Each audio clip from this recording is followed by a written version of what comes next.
Ladies and gentlemen, welcome to the Employee Experience Reimagining EX to Build a Thriving Workplace event, part of the HR Congress Forum series brought to you by Workhuman. I'm your host, Thomas Papp, Head of Client Experience here at the HR Congress team.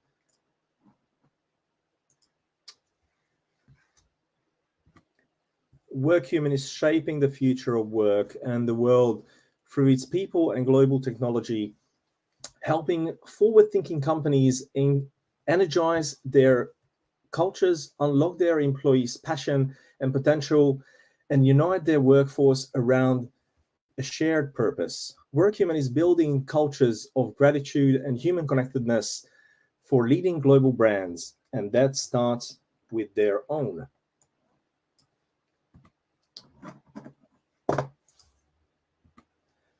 Over the last 2 years, the pandemic has forced businesses across the world to fundamentally rethink how their workplace functions and what this means to their employees, finances, and their future. With COVID-19 now losing its grip and with leaders and employees now settling into the new normal, HR executives are recognizing that effective employee experience is now more critical than ever to ensure they attract the right talent at the right time of the Great Resignation, ensure staff retention, and future-proof their business in times of uncertainty and volatility, war, global warming, inflation, declining population, to name a few. The power has now shifted over to employees for good. Many companies that got employee experience wrong at this critical time now face the challenge not only to retain existing employees, but also to attract the right new ones. Those that have reimagined EX effectively, however, have gone on to build thriving organizations with employees that are more engaged than ever. Some of the key questions that come into mind: how can HR leaders ensure their company revolves around its people and considers their specific needs? How can they ensure employees' recognition enables their companies to thrive? How can they use the shift to remote work as a real opportunity to drive employee experience? We shall have 3 sessions, starting with Niamh Graham, Senior Vice President of Global Human Experience at Workhuman. Niamh shall be speaking about transforming workplaces through effective and accessible employee recognition. The second session shall be by Martin Seissner. Martin is a global head of employee experience at Credit Suisse, and Martin shall be giving us a talk about driving employee experience through infusing human centricity into the bloodstream of the organization. We shall be closing off today with a 30-minute panel discussion, rethinking employee experience in the work from home or hybrid context. Olivier Dubisson, Head of People Experience at Novartis, David Burka, Senior Director of Talent Acquisition and Employer Brand from Workhuman, and Niara Katabrana, Head of Employee Experience at Randstad. How to interact today? Please, on the right-hand side, use the Q&A to pose any questions. We shall try to allow some time for questions to be answered after each session. Please do network through the chat function, and please do use the polls when it is needed during the sessions. This event is part of a series of events that we are organizing for Workhuman. Employee experience is the first one, then culture and leadership and the future of future of work, which is happening throughout the year until November. Please do visit the website hr-congress.com to find invigorating articles from leading experts, new articles every week. And of course, this is where you can also register for the other events. And now I would like to welcome Niamh Graham, Senior Vice President of Global Human Experience at Workhuman. Niamh is responsible for the company's people and culture globally, empowering a people-first workplace culture of positivity and respect for all. Niamh, welcome. The virtual stage is yours. Thank you, Thomas. Thank you so much. Welcome, everybody. Delighted to be here. Good morning on this gorgeous Thursday morning here in Dublin, where I'm based. So I'm going to share some slides here now. I'm just going to open them up here. Just give me 1 second. And we'll get going. So am I good to go, Thomas? You can see my slides and see myself, hopefully. Indeed, we can. Very good. We'll get going. Great. So this morning, I'm going to speak to you about or share with you some insights in terms of the research and findings that we discovered and uncovered through a global research study that we did with Gallup earlier this year. We spoke to thousands upon thousands of employees in different companies throughout the world. I think it was over 13,000 employees, and half of them were based in Europe. So we got a blend from, a diverse geo-cultural perspective, and in terms of different size companies and organizations. So before we get stuck into the research, and just to kind of highlight, I suppose, some of the key points that Thomas was just mentioning there, we've all gone through dramatic change over the course of the last 2 to 3 years, and we're seeing different shifts and trends, whether you're in HR or whether you're a leader in an organization. And definitely some of those key trends are trends and areas of focus that we need to prioritize. We all need to prioritize on them, whether it's job security, change fatigue, and all of these have been brought about, predominantly as a result of the pandemic. When you think about the volume of change that we've all had to experience, how we've had to navigate and change our ways of working, going into a hybrid working, fully remote first, obviously, then hybrid, and how that all of the changes that came with that from a leadership perspective, from a communications perspective, from a technical perspective. And now I feel we're shifting gears again as we approach September. Goodness me, it's September already, where a lot of companies are shifting gears again. There's a whole new kind of range of change that many companies are embarking as they activate what their future ways of working looks like. Come September, there's lots going on from a socioeconomic perspective. A lot of people are talking about, is there a recession coming, inflation rates, cost of living, all of those different things, and job security or insecurity, as the case may be, is definitely something that's front of mind for a lot of people in a lot of organizations. A couple of other things, well-being, maybe just to talk a little bit about that, well-being, DEI, they've always been important, but I think they're now hugely more important than ever before as a result of how we're working these days, how we're operating, and to be fully inclusive, to embrace diversity, to be very equitable is massively important. When you're not actually seeing everybody, you're not actually interacting with everybody on a daily basis, and how people are embracing their new ways of working and well-being, mental, physical, life well-being, and having a major focus on that. So they're just a couple of the key kind of priorities. And as a result of the research that we did with Gallup, very much the focus on, if you want to mitigate some of these areas that are of concern, maybe it's a cost concern, maybe it's a turnover concern, maybe it's a culture concern, and maybe it's a people concern. The research that we did with Gallup resulted in and reflected that the role of recognition plays a massive, important, integral, strategic role in relation to mitigating and reducing a lot of the concerns, costs, challenges that we're all experiencing at the moment. So moving on to the research, this is it, transforming workplaces through recognition, unleashing the human element at work. I mean, we're called Work Human, and we call the people that work with us our humans at Work Human, and very centered and focused on our human-based strategy, but also our human technology that we use as well, of course. Now, you will get an opportunity to download this report at the end of the session, so fear not, you will be able to access it. I will be going through a lot of the data points in relation to the survey results, so stay with me, but it's all available at the end in this survey report. So one of the key findings that we had from both, we spoke to a lot of employees and a lot of leaders, and one of the key results from that survey or from that question is there's not enough recognition going around. And that came from both sides, if you like. When we spoke to employees, for example, and senior leaders, and we're going to share some of the results here. This is the results from the senior leaders that we spoke with.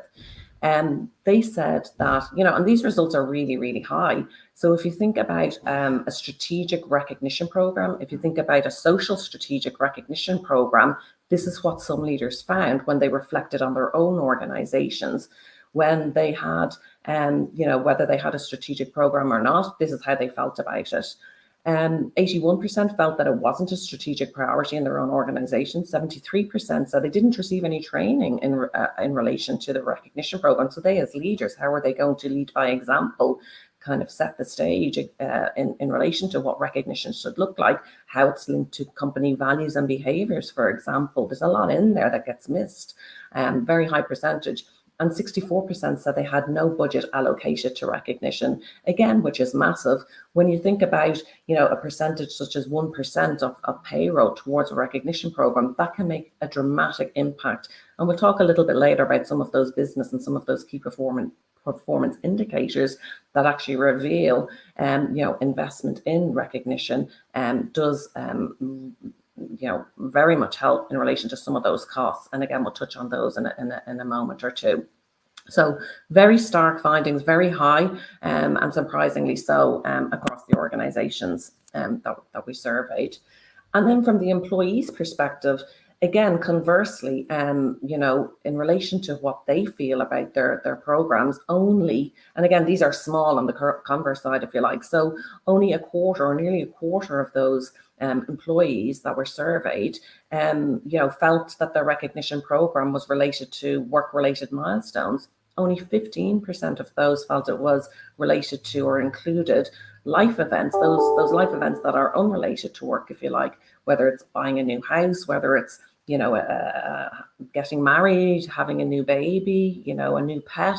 And the professional side of some of those milestones would be, for example, years of service or achieving educational milestones or a promotion, for example. So very low percentages in relation to how employees are feeling about those recognition programs.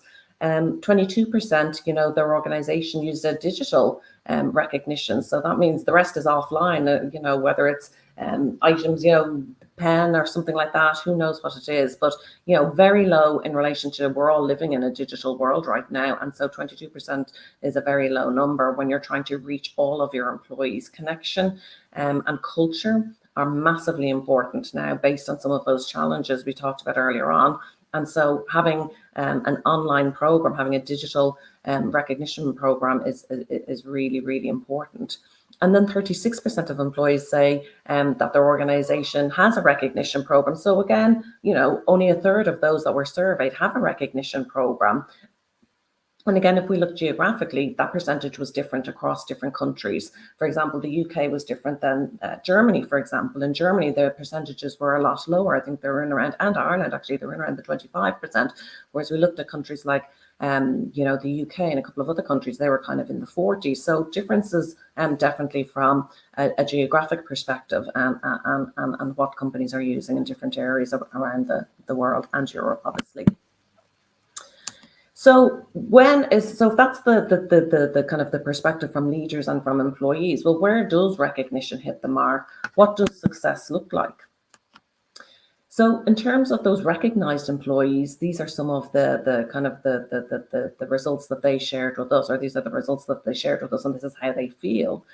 So on the left-hand side, we have, a very high percentage, 73% of those surveyed, are less likely to feel burnt out. Obviously, we know this has been a very stressful period. If you have a recognition program that connects your employees, that gives that sense of purpose and belonging, they're going to feel more included, and they're going to feel like that they have less stress and feel less isolated, if you like. Less likely to looking out for other job opportunities. So that's positive from a turnover perspective. More likely to be thriving in their lives, 44%. Again, really important from a well-being, some of the challenges we spoke about earlier on. And then we look at the multiplier effects. I mean, these are staggering in relation to either 5 times or 4 times. Those that are recognized in their companies are 4 times as likely to be more engaged. as likely to see a path growth in their organization, and to recommend their organization to others. So really, really positive in terms of how that makes people feel in terms of their work-related contributions and opportunities, as well as their own personal and the life events. And that's part of the magic, connecting work and life. In terms of, many of us have been spending most of our time in our homes, and getting to know one another. So really important to have that blend. And certainly the statistics show and prove how important it is, and will continue to be going forward as well. Absolutely. So taking it a little step further then, the 5 pillars of recognition, what are they?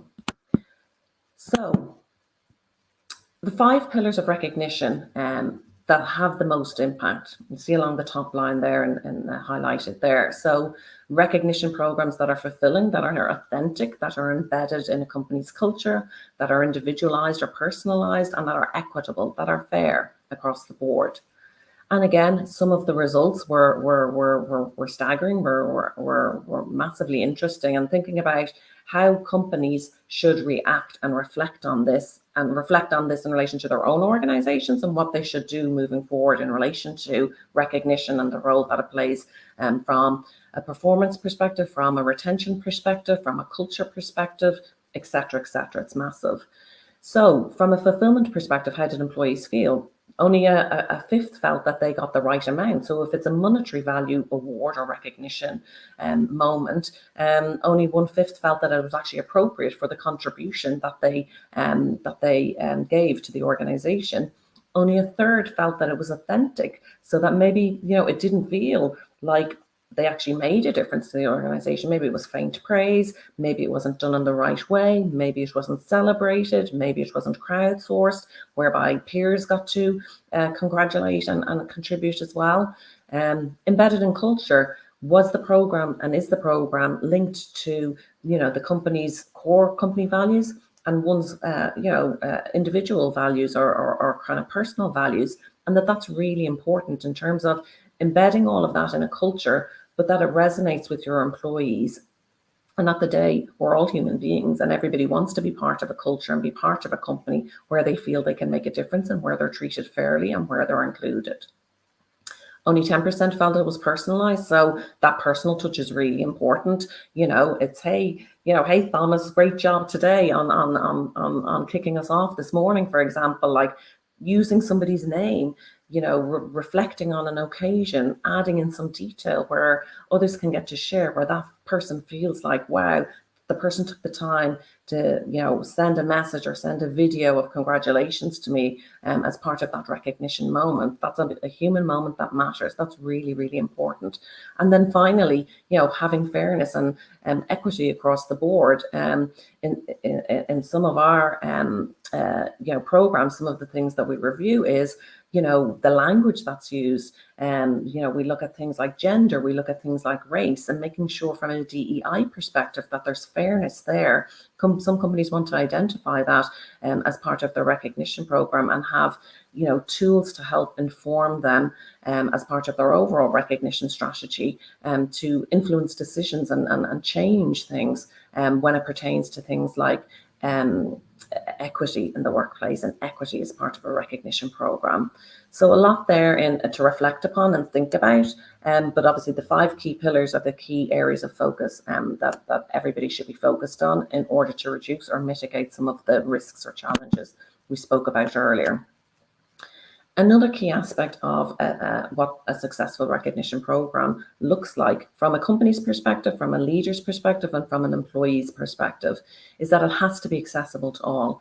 It really should be a peer-to-peer recognition program, not just manager or top-down recognition program. The reason for that is, teams work closely together. And one thing we've seen massively over the course of the last couple of years through many of our client programs is the impact of team awards, where leaders or a member of a team, whether it's a project team or a functional team, are recognizing and celebrating work that's been done through team awards, through having a group, accessibility to give congratulations to a group of people rather than a one-to-one situation. So team awards have been massively successful for a lot of companies over the course, specifically of the last couple of years, whereby everybody just need to row together and move forward together to overcome everything that was obviously happening in the world and at work, as we were all, working fully remotely. So a couple of key points in relation to what a peer-to-peer recognition program looks like. Check-ins, having regular check-ins, having open check-ins. So it's not just a manager to employee or team member check-in, open check-ins. They create moments of connection. They create moments of, the cultural moments that matter, if you like. And having that crowdsourced elements in relation to those team awards that I mentioned, and having everybody be aware and kind of having insight and perspective. We often hear of how people feel siloed and how people are not seeing each other, or even in general, just maybe organizations or teams, even teams in larger departments, for example, and having recognition and having regular check-ins. We kind of have these three little words that we use in our own organization: thank, talk, and celebrate. And that's about thanking, recognizing your team and one another for great work, going above and beyond. But the talk is those regular check-ins, and having a technology to do that and enable that on a global scale is really, really important. And then celebrating all of those work-related milestones or personal milestones and bringing it all together under the one roof, I suppose, of a social strategic program is absolutely critically important and a recipe for success moving forward, as we all try to combat a lot of those challenges and overcome some of those key trends that we're seeing at the moment. So this is a display, if you like, of our own company. Actually, our awards feed, our program is called Spark at Work Human. And I took a snapshot here of some of those more human, if you like, elements, or those life elements in relation to some of our employees shared some of the puppy dogs and kittens that they got over the course of the last couple of years and took photos and shared them. And a lot of us have seen a lot of those pets actually on screen with Zoom, obviously, in people's homes, in their front rooms, in their kitchens, in their home offices, etc. But as part of that, this is kind of a representative segment, if you like, of what that can look like. We actually in our house got 2 little guinea pigs. We didn't go as far as a kitten or a puppy dog, but we went as far as 2 little guinea pigs in our house.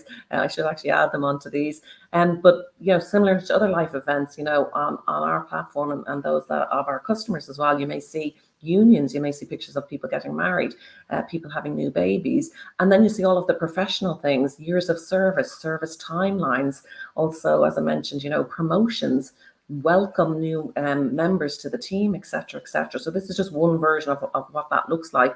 But what it does do is connect those that have similar interests or similar backgrounds or similar passions, if you like, whether it be on the sports side, whether it be on the pet side, whether it be on the family side, or obviously on the professional and on the work side. A lot of that is incorporated in terms of what that awards feeds looks like. So just a little snapshot of that. This is an image of one of our programs that we launched in the early days of the pandemic. This is AstraZeneca's program called Catalyze. Hugely proud to be working with AstraZeneca. We work with a lot of companies that have been involved in creating vaccines or creating the medical equipment to combat the pandemic and get everybody healthy and safe again. Hugely proud of working with AstraZeneca in relation to this program. And this is the homepage of what their program looks like. And what they wanted to do is, as they were working on, the vaccine themselves, is to encourage that innovation, to encourage teamwork, to encourage urgency, that sense of urgency in what they were trying to do. And obviously positivity and engagement was a massive element to, being in that industry sector during the middle of a pandemic. And so huge positive impact in relation to that program and obviously that industry sector. And we're, as I said, hugely proud to work with AstraZeneca, and their program has been massively successful, rolled out over 100 countries. They have employees in over 100 countries, and they're all using this program to recognize one another and to share celebrations and to see what everybody's doing in all 100 100 quarters of the world that they're based. So hugely exciting program, just to give you an example of what that looks like. So I wanted to now pivot a little bit in terms of the business impact of recognition. That was a lot about, I suppose, the human impact, the culture, the connection, the how we operate moving forward, how we should, what success looks like. Then there's the business and the financial aspect of what success looks like. So again, in terms of the research that we've done, if you shift from having a one in four or a quarter of your employees being recognized on a weekly basis, for example, shifting that ratio to 6 in 10, organizations can realize key positive, financial and business metrics. So what we would see, and what we do see in terms of the research that we've done, is moving from 1 in 4 to 6 in 10. Strongly agreed that they would see a 30% reduction absenteeism and a 21% reduction in shrinkage, which is massive. If you think about turnover in a lot of tech companies at the moment, it's up around 20-25%, which is massive. By reducing, by having a recognition program that touches on all of the key areas that I mentioned there, you will see these positive impacts as a result of that. So massively important in terms of what companies are facing at the moment in terms of presenteeism and presenteeism online, I would say as well, to a certain extent, but also in terms of turnover and retention. Again, a couple of more key indicators in relation to turnover. So let's take the example here, a 10,000 employee company at the bottom here. When you have a recognition program, a strategic recognition program across the whole organization, you will see 50% reduction in turnover cost in an organization of a 10,000 person organization. And what that equates to is, in pound sterling or in euro there, you'll see 12.8 million. That is the cost saving by having a recognition program. So thinking about what a percentage of payroll might be in terms of recognition that you might want to contribute to an organization, to your company's program rather, and what that could impact positively from a cost savings perspective is massive. And obviously larger organizations, the ratios increase in terms of those savings, and it just grows and grows in terms of economies of scale, obviously. So massive amounts to be focused on in relation to some of those costs that I think everybody's seeing as a result of that turnover at the moment. So I know there was lots in there. I rushed right through it. There was a lot of information I wanted to share in this segment of the session today. You can scan the QR code here to access the full report, or you can go to our website, workhuman.com/Gallup-report, where you can access the full report and obviously take time to reflect on all of that. Reflect on your own company, reflect on your own culture, reflect on some of those key trends or those key challenges that your organization is facing, whether you're a HR leader or whether you're a business leader, and how the role of recognition can transform a workplace and transform it from a cultural perspective, from a performance perspective, from an inclusion perspective, from a wellness perspective, from a culture and connection perspective. So lots in there. Enjoy your reading. So I know we're coming up a little bit close on time, but yeah, delighted to answer any questions that you have. And I see there's probably a couple in the chat here. So Thomas, you'll have to let me know how much time I have, and I'll just scroll up to the top here. Well, we'll have a few minutes to do that. No problems. Okay, cool. Okay. And so I'll go up at the top. So thank you indeed. And so Asunta, so moving from, I read the new generations are moving from Great Resignation to quiet quitting. Can I share some elements in relation to that? I mean, I think, and again, thinking about demographics, we do a lot of work with our Women and Allies ERG. We do a lot of work with a local organization here, but similarly in the States and where we're based, called Women Reboot, for example. And their particular organizations and associations that we're members of in relation to women leaving the workplace, perhaps at the start of COVID or during COVID as a result of, and this is specifically women in tech, just to give you a little bit of an example in relation to that. And what a lot of people, particularly female leaders or women in tech, what we saw was a shift in relation to increase in turnover, increase in resignations as a result of trying to do it all, juggle work, juggle a family at home when it was full lockdown, etc. And so we as an organization are trying to support, and I know many organizations are. Women Reboot, as I mentioned, is for women in technology entering back into the workplace from not having worked for a number of years, getting them back up to speed in relation to new technologies, in culture and new ways of working. So very focused on that. And I think, this is where the culture and connection piece comes in relation to quiet quitting, in relation to culture and connection, and having that sense of purpose, having that sense of belonging, having, whether it's a hybrid ways of working you're having, or whether it's fully remote, or whether it's fully on site, there's different elements in terms of your people strategy, in terms of your communication strategy, in terms of your technical strategy, and obviously your recognition strategy.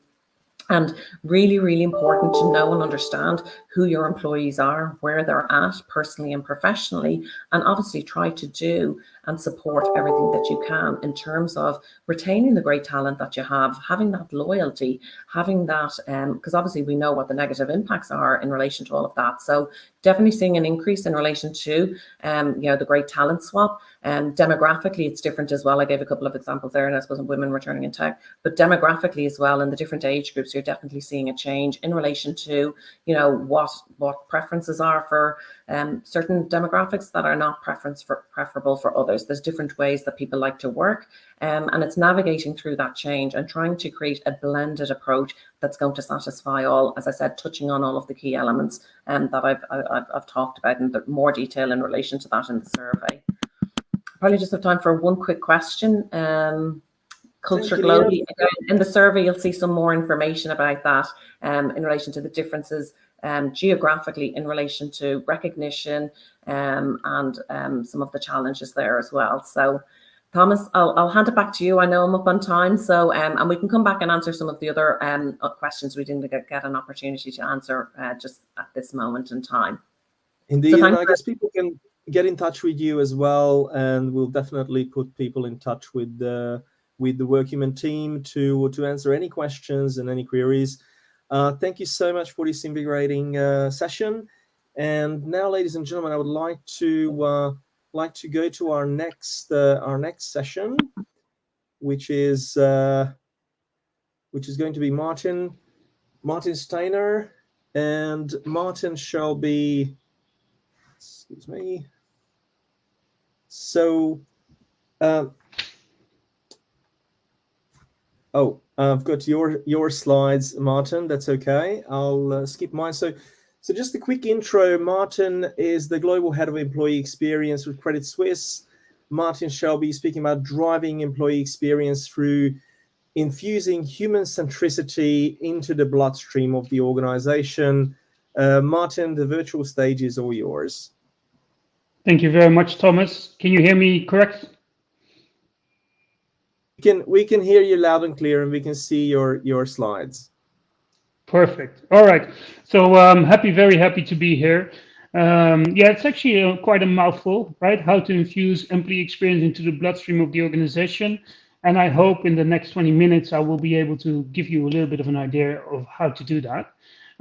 Before I move on quickly into one of my passions, which of course is employee experience, what is or who is Credit Suisse, I think is really important, just to make sure that everybody knows that. We're a bank, we're Swiss, we're headquartered in Switzerland, we are 160 years old. We basically have about 50,000 employees. That's discounting our, you could say, flexible contingent workers population. And we are a global wealth manager. So we have a lot of ultra net individuals who invest with us. We have 4 divisions, basically asset management, investment management, wealth management, and then also the Swiss bank. As I said, we are Swiss, so therefore we also have a strong presence, of course, within Switzerland, as we've originated from there. Who am I? Very quickly, if you haven't heard it yet, from the accent, I'm Dutch. So my name is Martijn Seissner. I've been working for the bank for a year. I've been in the employee experience space for about 10 years.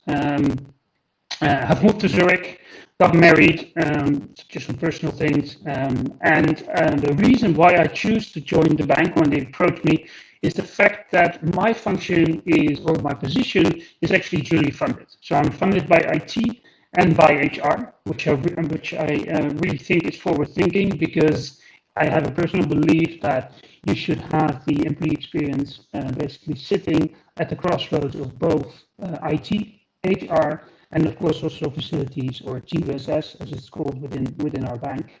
I also have a fundamental belief that everything we develop, can be products, services, or a combination of both, should be always done with the voice of the employee. Not once, not twice. From the moment you start thinking about and understanding what their biggest problems are, their needs, their frustrations, how they're strained within their day-to-day work, then you will basically pinpoint the real problems that have a disproportionate effect. And from there on, in an iterative approach, you make sure that what you develop really adds value. Martin, sorry to interrupt. My apologies for interrupting your session. The sound is not the best. Would it be possible to try to log out and log back in? See if we can improve the sound. It's very crackly, or maybe get rid of the headset. Give me 1 second. Thank you. Is this better? Much better. Thank you. Much better.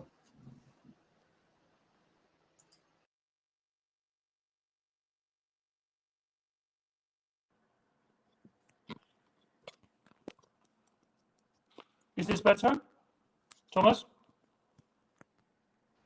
It's a bit better. Let's try. Okay. All right. So, like I said, I have the fundamental belief that everything you do within the people function, but actually within an organization, when it comes to developing unfortunately, products or services, it is the same. It's still the sound is still bad. Would it be possible to try to log out and log back in? Yes, see if that helps. Apologies for this.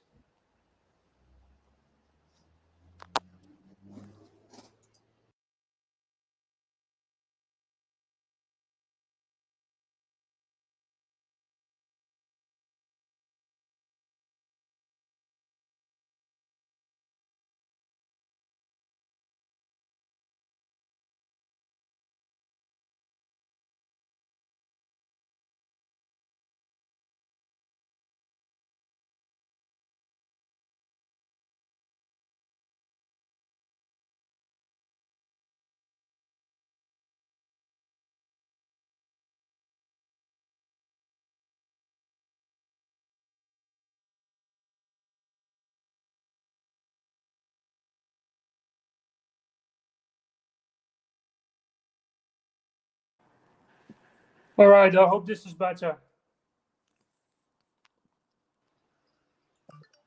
Hi, Martin. Thomas, is it better? I can hear you better. Oh, much better. Perfect. Good. Thank you. Good. Now, I don't know where the audience left me, but so I'm going to say this once more because I think it's really important, then I'll move quickly. So I really have the fundamental belief that what we develop for our people to take away strain, to take away their biggest frustrations, and making sure that the pain points are taken away, you always have to do that with the inclusion of the voice of your employees. Right, so not one time, not two times, but throughout the whole process, making sure that you constantly get that feedback to make sure that what you develop really adds value and takes away the strain, and it alleviates basically the pain points.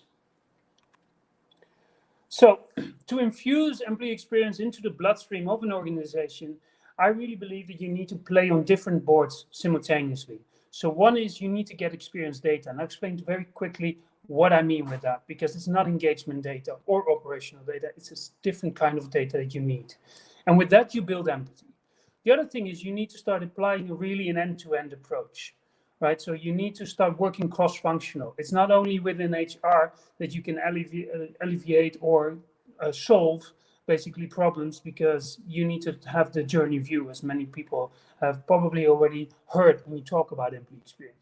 The third one is also really important, which is about to position EX as a service. So you change the operating model. Currently within Great Resignation, I've said that also to our CHRO, I don't believe in a new COE. I really do not believe that EX should be a COE. EX should be a service provider. And I'll explain that also in the presentation, what I mean with that. So first and foremost, why do you need experience data? Well, what I said about experience data is very clearly that it's a different kind of data. So engagement data, which is often used as being a data set for experience data or for employee experience, is actually not good, fit for purpose. Experience data is a different kind of data. So engagement data is the commitment that people feel towards the organization, or how, for example, leadership values resonate with your people. Now, experience data is the quality of interactions that your people are having every time they have a contact with the organization. It can be physical, it can be digital, it can be a combination of both. And you need to start understanding if that is really creating a great experience or not. So by having that kind of experience, you'll be able to really also answer these three questions. One is, as you can see, which interactions are most important and most painful to the employees, which in that context that I already mentioned, so physical, digital, and of course also human, are really creating frictions, and what are the experience attributes? So how are these experiences being perceived, and are they perceived as being intended? That then allows you to really inform your priorities. So what I often see within other peers within HR, they start with onboarding, for example, as a journey to start improving that. I don't believe in that. I really first and foremost need data to understand where are the most, you could say, moments that matter. So the key decisions in an experience that either make or break that, and which one have a disproportionate effect on the overall employee experience. And that's a really important way to take into account, because it means you start looking at it at an end-to-end, and you're also starting to apply basically Pareto principle, saying, okay, we're going to take this first, and we're going to redesign this, or we're going to improve this, as opposed to let's start with onboarding. Because it could be that your performance management is having a disproportionate effect. And it could be that a certain moment that mattered there is actually really, really creating strain and irritation and frustration. And so by solving that, you actually also take away a lot of that. Now, that doesn't mean you don't take onboarding after that, but it just means that you start understanding where do we need to start investing the people, the money, and also the time. It also helps you to set really great KPIs and start connecting it also to the business strategy. Now, there are different ways of basically looking at improvements, right? So one is this EX data that you will gather helps you to really start understanding, okay, is it within the remit that I possess, or is it within a different remit, and can they do it themselves? Or do they need capability? Is it tech, or is it is it in real life? Or is it a combination of both? And how do we need to make sure that we connect those touch points in the right way? So how to get that experience data?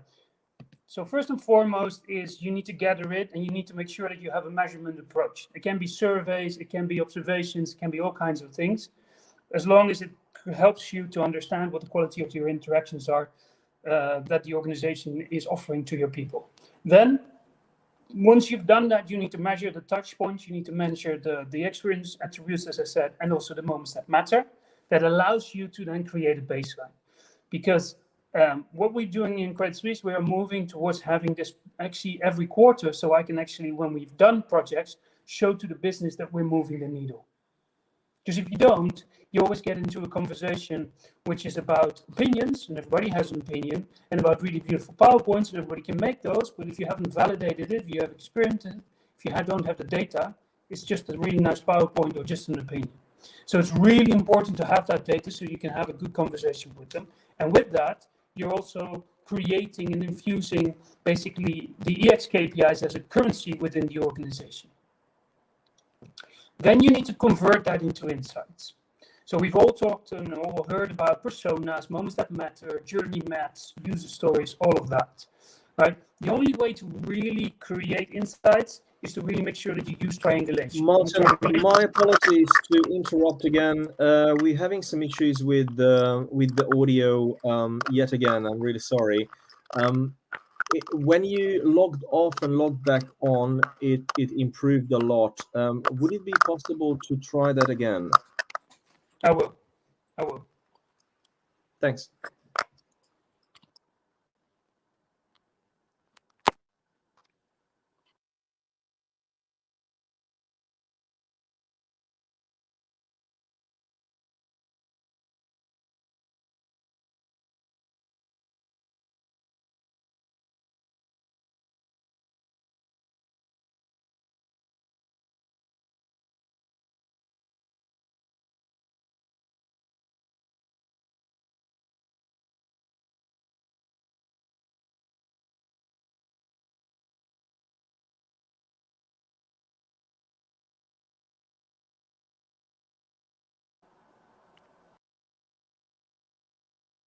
Right, Thomas.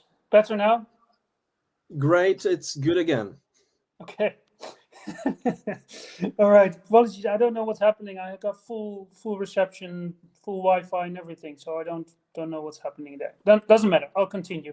So basically, once you've converted that to insights and created these employee experience assets like personas and the journeys and the user stories and the moments that matter, what I was saying is you need to have 3 data sets to create a robust insight.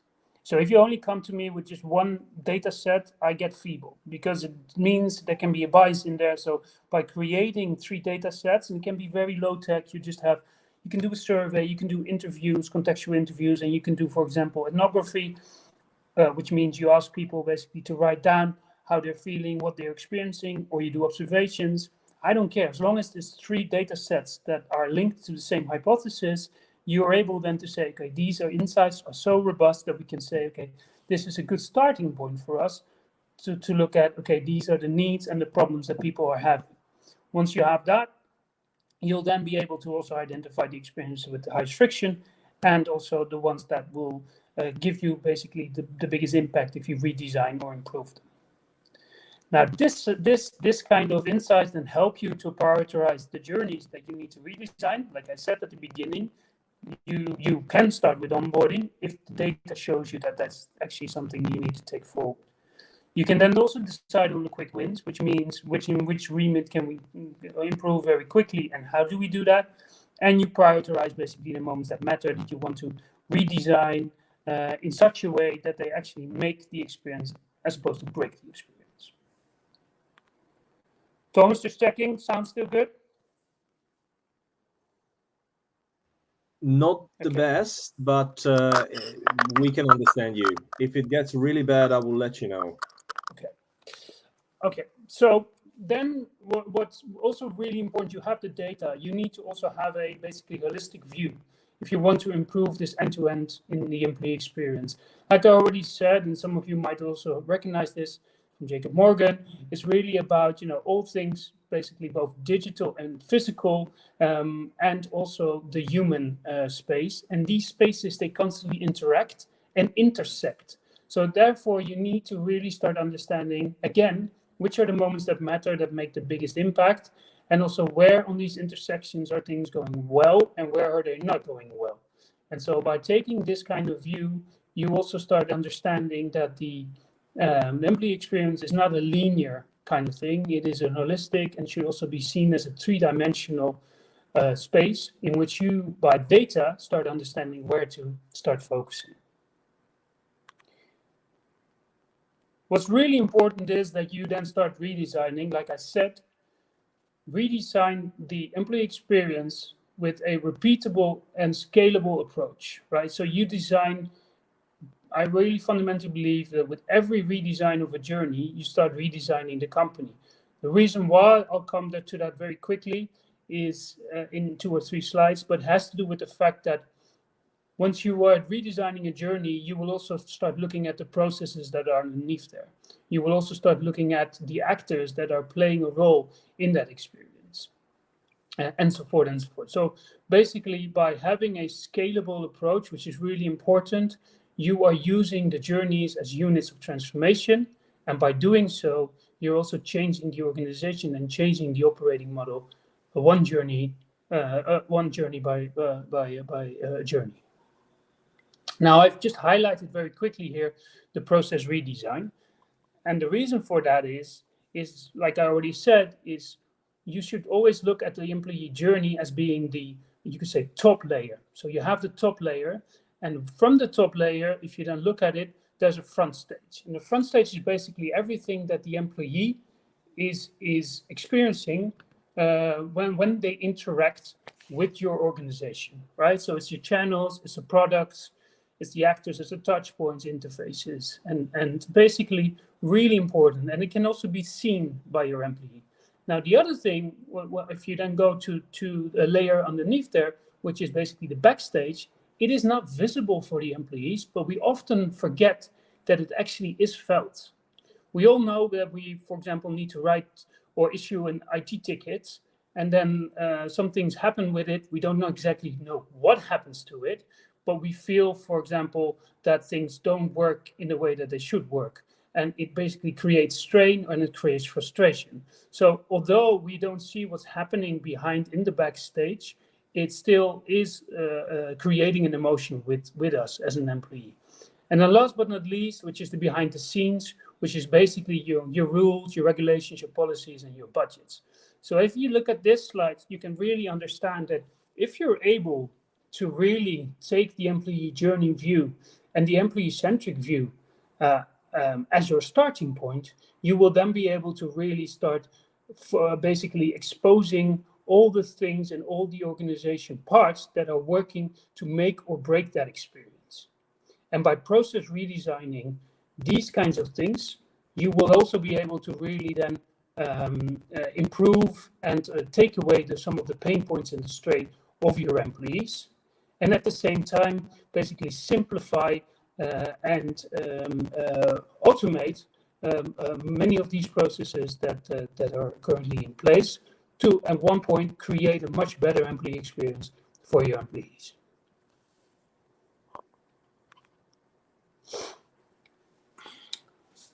Now, last but not least, I was already talking about that I really believe that EX should be positioned as a service provider. And the reason for that is that if you create another COE or an SME, because I'm not really a fan of the ORIC model, because the ORIC model has served its purpose. Nonetheless, it is now basically also creating and maintaining certain silos which you don't want, which are basically also the enemy of employee experience. Because an employee experience is about not creating another silo, not creating another COE. It is about breaking that and going across that. So what I mean with that is that if you want to create an end-to-end view, you need to start working together. So in this case, for example, learning and development needs to work with performance management, and that needs to work with compensation to make sure that within the whole journey, because that's how your employees view this, you create a favorable experience. There needs to be a clear performance management cycle. It doesn't matter how you implement that, but it needs to be clear to them, and it doesn't need to create any surprises. And then when that's connected to the conversations, that should actually be congruent to what has been communicated. And also goes for the learning and development. So as you can see, there's a lot of touch points in such a journey. Just as an example, in such a journey that actually asks, in this case, already HR to work together. I'm not even talking about IT. I'm not talking about also, for example, bringing in communications, corporate communications, marketing, people that have certain expertise that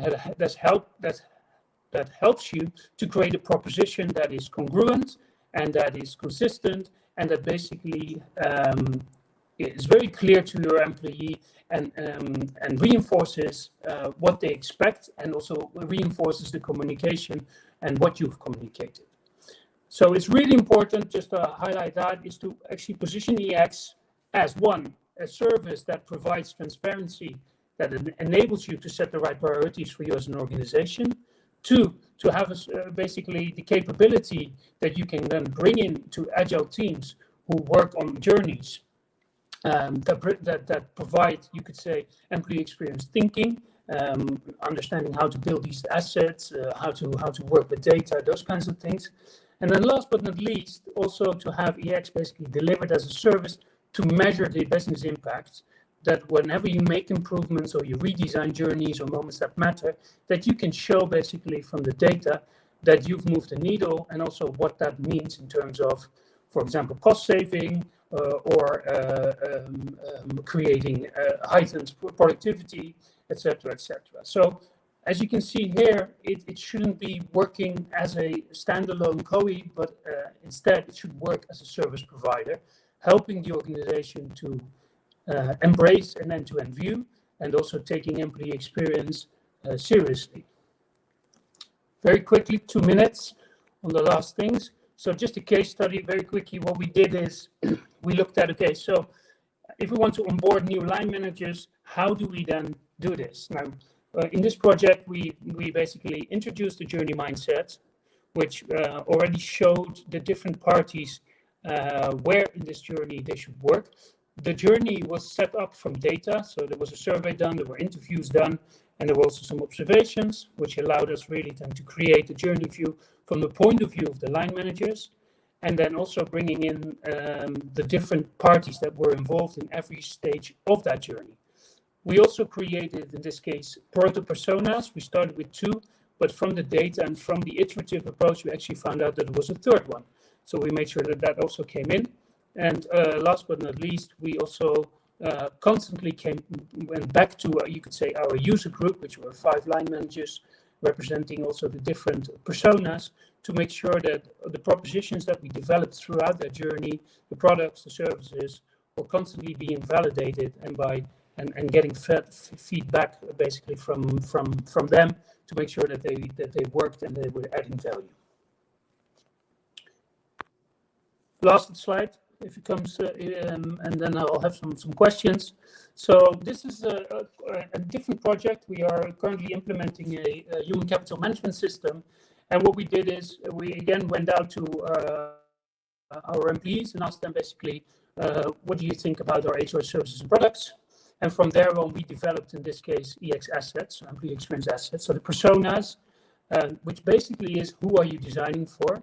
What I really liked, or what I want to highlight in this slide, it shows you how you build empathy and how you basically also transfer that into all the employee experience assets. And that's a really important one. So the personas are, who are you designing for, right? The employee lifecycle, well, we all know what that represents. It's the lifecycle stages. Then the moments that matter, which are basically the moments that can have a disproportionate effect on the overall employee experience. Then we break basically the journeys also up we also mapped out the user journeys to be really understanding the current employee experience within those journeys, the moments that matter. And then to make sure that we created something, we would actually we created something that is people-centric or employee-centric. We then looked at solutions and making sure that we broke that down into user stories to make sure that what we developed within the HCM SaaS and the implementation was constantly taking the needs into account of our people. Last but not least, also what you can see here is that the personas are already basically showing a representation of our global workforce. So also already bringing in D&I in there, because it's important to have a representation that shows our workforce. Apologies for the sound, and let's see if we can take some questions now. Martin, thank you. The sound unfortunately we could understand the last of it. We have time for probably one question. There's a question from Elisa. She was asking a little bit earlier in the presentation if your budget is 50% from IT and 50% from HR, but where does your actual team sit, and how do you work with communications, since there's also a head of employee engagement, she believes, and how big is your team to allow this to work? Yeah, so the team I'm currently basically getting is a small team. It's not so big. It's about 4 to 5 people, but they work agile teams. So we have agile teams, and we staff them not only with HR, we staff them cross-functional. I work very closely with the head of employee engagement, of course, and also work very close with the head of corporate communications, just to make sure that we really connect on these kinds of spaces. And last but not least, I have a dotted line, you could say, to our IT boss, and I now sit within the people within the COO organization and strategy and transformation. That's where I sit. Right. Martin, thank you so much. I think we're wrapping up this session. We don't really have time for any more questions, but people can definitely reach out to you and via LinkedIn or email if they want to continue the conversation. And now, ladies and gentlemen, I would like to welcome our panelists. We shall continue the sessions with a panel discussion on rethinking employee experience in a work from home hybrid context. We have Nayara. Nayara is the head of employee experience at Randstad, Spain. David Burka is the head of global talent acquisition and employee brand for Workhuman, and Olivier Dubisson is the head of people experience at Novartis. Hi, everyone. Good to have you on board. Hey, Thomas. Good to meet you too. Hi, everyone. How have you enjoyed the sessions so far? Yeah, really interesting. I think just kind of highlighting the importance of data. Although employee experience can be difficult to quantify, very subjective. The importance of leaning into data to make informed decisions, and the abundance of data from both presentations was phenomenal. So really interesting. Yeah. Great. We have 30 minutes for this panel discussion, and we shall go through a number of different topics. So please, if you have something to say within that topic, just please go ahead or reflect on the question. The first question we have is, with more people working remotely or hybrid, how has this impacted the employee experience at your organization?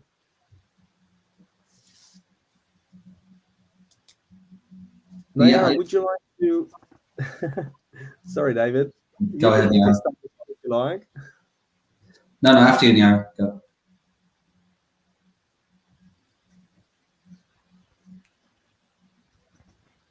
Do you want me to say that? Okay. Sorry, there's a bit of a delay here. Sure, David. Yeah, please go ahead. So I guess for 20 years, this is what Workhuman has. It's our mission, it's our purpose. So I think where everyone faced struggles with the change that the pandemic presented, we had the benefit of 20 years of data and insights, in this field. And I think fundamentally, the research that we've done tells us that people feel more connected to their colleagues than to culture, right? Which shouldn't be a surprise, because people are the living embodiment of, the culture that we have in place.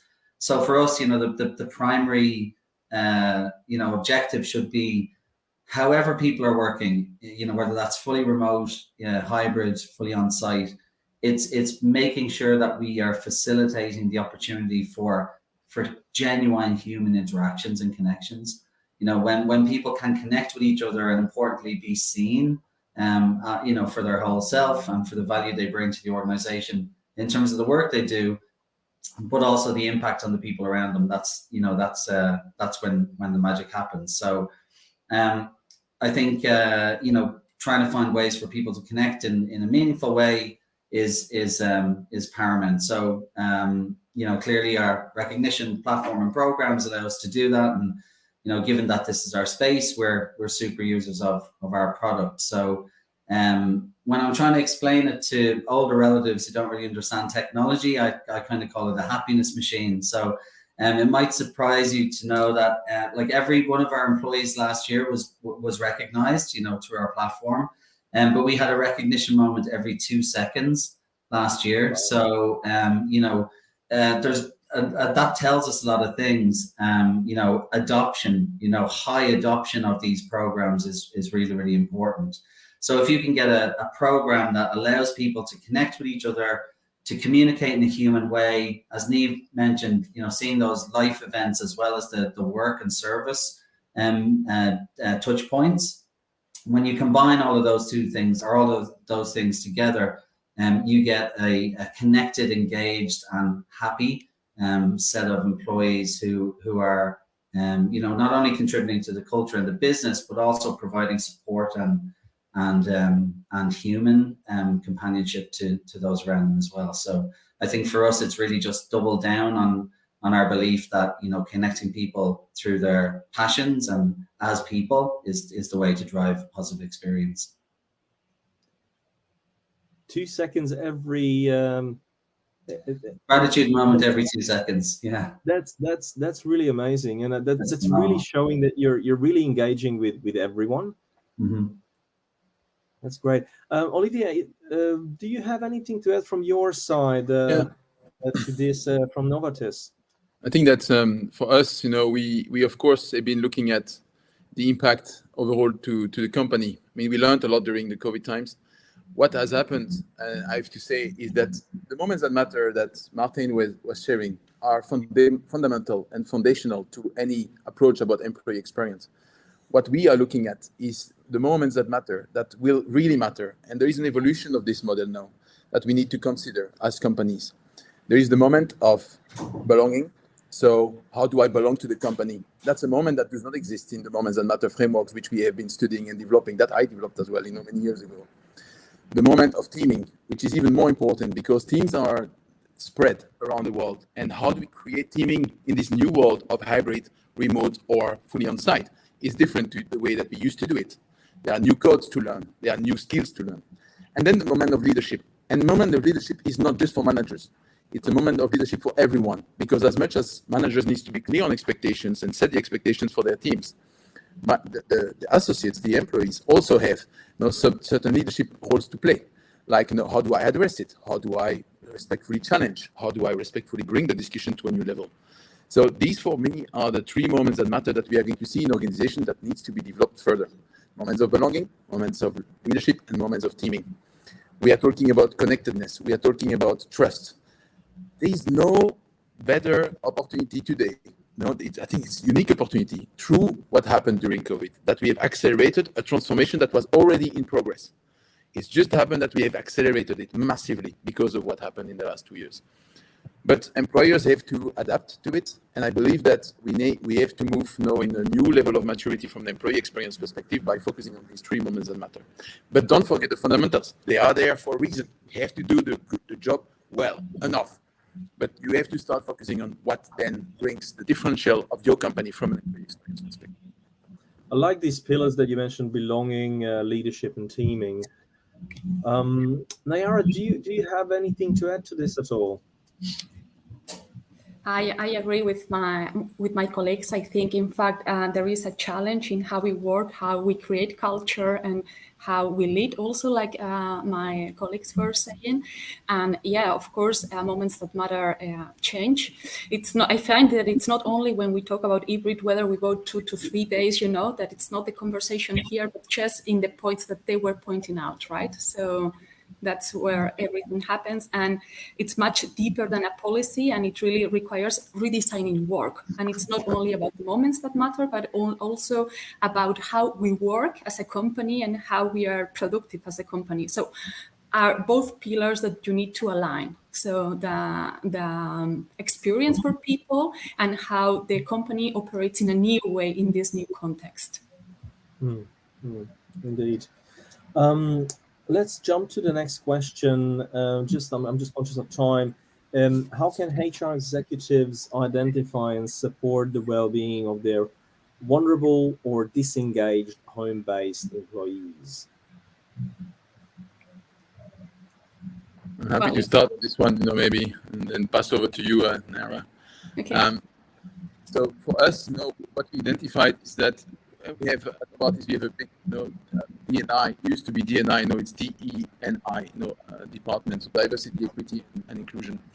And what we measured during the COVID times is that those that are belonging to minorities, that could be various different situations being in the minority, that could be about, struggling at home, family, it could be about minorities that we know, LGBTQI+, etc. What we found is that those with those minorities felt more included during COVID.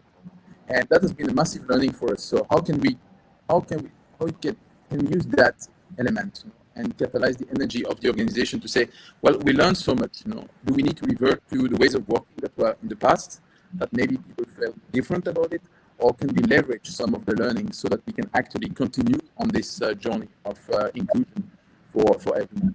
And what does that look like? So we need to learn how to have better meetings, we need to learn how to use technology efficiently. And this is not easy. So to your point, I think, we need to learn new ways of working in organizations. And this has to happen now, because in 3, 6 months, 9 months time, it will be too late. For many organizations, they would have already unlearned what the learnings of COVID has provided, and eventually go back to spaces where they had some challenges before. So I really believe that. Olivia, my apologies for disturbing you. I might ask you to log off and log back on, because your sound seems to be bad. Let's try that. I hand over to Naira anyway, so you can chip in on your perspective there. Thank you. Okay, thank you. So I think when it comes to supporting people, whether they are working from home or not, it's very important to have a culture or to create an environment where they can really work and do their best. And for that, you need things that we already said, like belonging, you need team purpose, and you need psychological safety. Also, like Nayan said in her presentation, you also need recognition and things like that. At the end, we are talking about human needs, right? So belonging doesn't require all this physical proximity. Of course, it helps, but it requires a different mindset, and it requires mastering some human skills also as leaders and as managers, like empathy and context sensing and collaboration and things like that. So as an HR executive, I think we can help employee experience by supporting our managers, because they play a pivotal role in employee experience. And when you support them and have them also upskill in those human skills, this could be a start, to create this type of well-being around psychological safety, well-being, purpose, belonging that we were already commenting. David, do you have anything to add to that? Yeah, I think, just to add to that, I think, not to be, it's not just semantics, but in the question, the best way to support disengaged people is not to find a mechanism to address the disengagement, it's to re-engage, and fundamentally people, particularly home-based workers, they just want to feel like their employer cares about them. They want to be seen.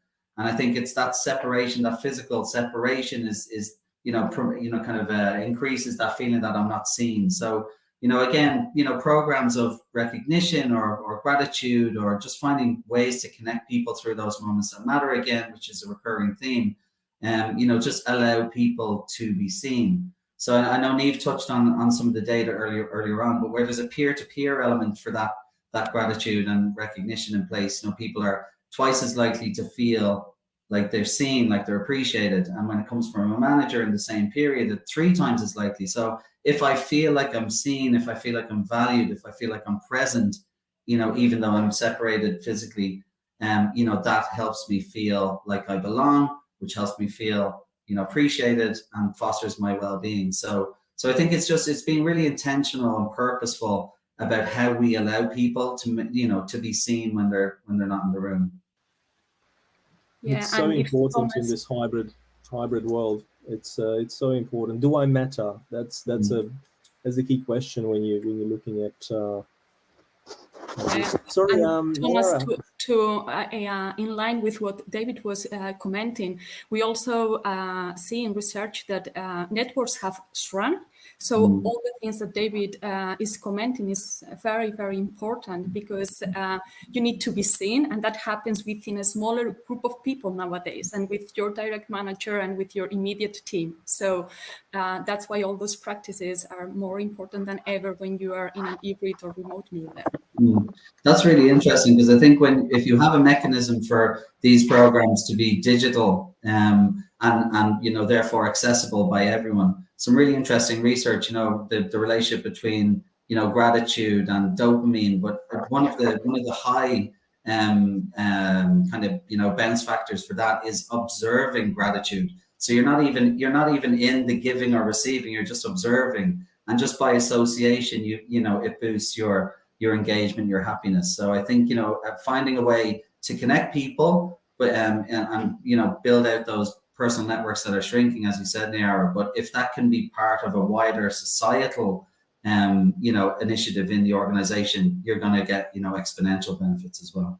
There's something here that I hope the audio is better. So let me know in the chat if you hear me better. It is better. There is something here that both of you, Naira and David, are mentioning, which I think is a bit of a challenge. So the networks are shrinking in organizations. Also, the type of networks that people have. We have measured the fact that people are most likely to go with people that are like them, which was not the case before. So the importance of the social connections and the community creations. And I think there is a role for digital platforms to help with that, because we today are depending on algorithms and digital platforms which are helping. Be a recognition platform as an example, right, David, in your field. However, we need to try to find ways for people to go beyond the boundaries of the people that are like them. And this is something that has massively accelerated and changed during COVID. And we don't have yet a recipe. I think that there is something about how do we foster communities, and communities that are going to extend the level of, I would say, similarities that people have, so that they can also explore polarities. Because at the moment, they are not exploring polarities. They remain in the same circles that are like them and think like them. And so it's easy. There is no effort required. But we need to find a way to be able to really mix the people more, so that the networks continue to expand, and they expand with variety, with diversity. I think that's super, super important. And today, digital tools are not really meant to do that. So is there a way that we can encourage those companies like yours, David, to really create that moment of community that we need to start to foster even more important today than ever, actually? Yeah, just a quick out. Oh, sorry, Nara, go ahead. No, go on. So I was just going to say that it's a combination of technological power, but intentional design. So technology itself won't bring anything, and you really need to decide how you want to intervene, so that what Olivier was saying happens, and it doesn't just happen by default, right? Yeah, like you really designed it. Yeah, and I think one of the things that we did this year, which was separate, was we rolled out a program where people opted in to add some things about themselves to their email signature before their job title. So talk about 2 or 3 things about who they are and what their passions are. And what that allowed us to do was, first of all, it gave people a view of the human outside their work circle. So in advance of the first Zoom meeting, they've had a couple of email interactions and got to learn a bit about each other. But then what it also allowed us to do then is look at the shared passions of people. So, kind of to your point, Olivier, it's connecting people by passions, but they're very different people with different views, but they have a shared or common interest. So just by fostering that connection through one shared interest, it did allow them to meet people outside their circle, share experiences. So you get very different people, but who are united by one common interest, which just promotes that engagement. So that initiative was received really, really well. We had a huge sign up for that, and it's made for some really, really interesting conversations. With the interest of time, I don't have time to share today, but just people learning some really surprising and funny things about each other, which was really cool. Thank you, David. Let's move on to our next question. How can HR leaders assure a level of trust and productivity amongst their remote-based employees? Olivier, would you like to start? Happy to. This is a trick question for me, because I've swing the pendulum in my own mind recently. Measuring I might ask you to restart again, because that sort of fixed your audio, and I might get Nayara to answer, and then we move on to Olivia. Okay, so so the two questions about trust and about productivity. And when it comes to trust, I don't know, I think remote work has been crucial, right, to the survival of many companies during this period. And most of employees proved that they were there working hard and really engaged, right? So, and that's why a lot of companies could go through the cycle. And also the neuroscience of trust showed that high trusting companies, they are more productive and more engaged also. So my view on this is trust people until they prove different, really. And this is just a value and a choice. This is not something that can be designed. This is really either a company value, a personal value, and so when it comes to trust, this is really a choice. Then when it comes to productivity, I think this is a completely different thing. And for me, the key word here is intentional design, right? And in this sense, I really like Linda Grayton's work, and she encouraged for this hybrid and employee experience situation to understand really how our organization functions. So you need to understand what are the behaviors that enables productivity. You also need to understand how the knowledge happens and the networks. And on the other hand, you also need to understand the people. So it's not just about understanding the people or not just understanding the company. It's like trying to understand both to assure the best way and trying to find alignment between both of them, right? So when it comes to productivity, first, you really need to design thoughtfully why you're going to the model you're going, whether it's 1 day, 2 days, 5 days, or whatever. And then really go to, once you've done that part, go more to the cultural part. And one of the things that helps to productivity, whether it's remote or not, is to focus on outcomes. So that's not secret sauce, and it also helps in this context. So, but I think it comes from there, because you cannot be productive just saying you make such a policy, we go remote or we go, and you also need to be very, very intentional about your culture, how belonging happens, how purpose happens, how you're going to communicate, how are you going to booster the connections, and all these examples that also David was putting and sharing with us. So that's a bit. I was going to say, Nara, and I hope, again, the audio is better now than it was before. Joy of live events and technology. So depending on that today. But so are the employees of our companies, right? So we have to remember that, right? Everyone is at the same place. And being in the office does not always provide, better technology or better infrastructure. I wanted to say that, I'm very, very conflicted in my own mind about measuring productivity, because I believe that will be solving a lot of things, and also proving to our leaders in our company that the productivity has not decreased because people have worked remotely. And then I read so much online about productivity and big brotherhood and stuff that needs to happen in companies. And my reflection is the following: if someone has ever managed to measure productivity and link it to performance in their companies and the share price, please be my guest. Give me the formula. I wish there was one, but at least I've not yet found one. However, if we were to measure outcomes, which is performance of the company, performance of the teams, and how they behave and work together, and to do that in a way that invites them to create impact in their companies, I think there is, but which is where you are going, Naira, in terms of don't focus on the productivity element, focus on the output. So the input is productivity, the output is what matters. If we don't leave people some room to be able to explore and learn and do other things, they are going to burn out. So I think that the quest for productivity is a quest of anti-well-being. I think we need to look at organization as its entirety and start moving away from productivity and moving towards the outputs, and then create programs to respect the employees. Yeah, I think just to add to that, for many years we've been pioneering that human workplace, and one of the products in the Work Human Cloud is our conversations product, which is really pushing away from those reflective yearly performance processes, and having performance conversations in real time, weekly or bi-weekly.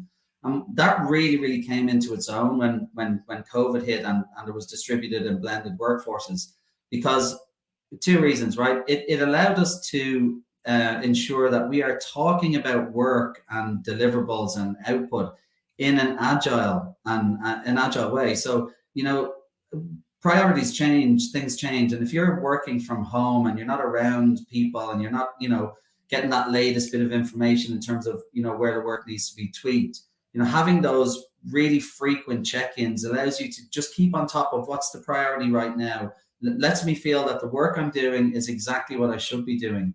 But importantly, going back to that human connection, it's also a really high frequency of touch points with your leadership or your colleagues, where you have the opportunity to talk about the work, but I may spot something. I might say, I seem a bit down today, or you seem a bit happy. Tell me what it is, but whatever it is, it's just much more frequent opportunities to keep the work on track, keep that real-time feedback, but also more and more human touch points. So I think that type of model and that type of frequency, just with the distributed workforce and really changing priorities in agile workplaces, I think that for us has, when you talk about a direct link to productivity, our data shows that really clearly.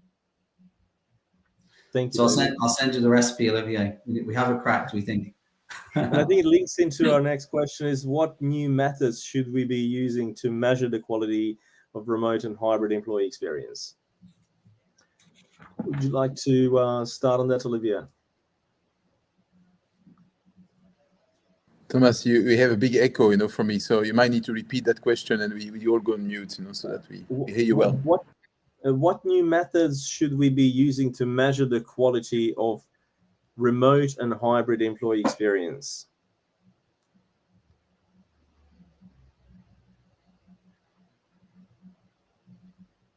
Did you hear us okay? You want me to go first? Yeah, please do. While the mic is still working. It's I think there is a lot of new methods, but do we need new methods? That's always my first question. What's the problem we try to solve?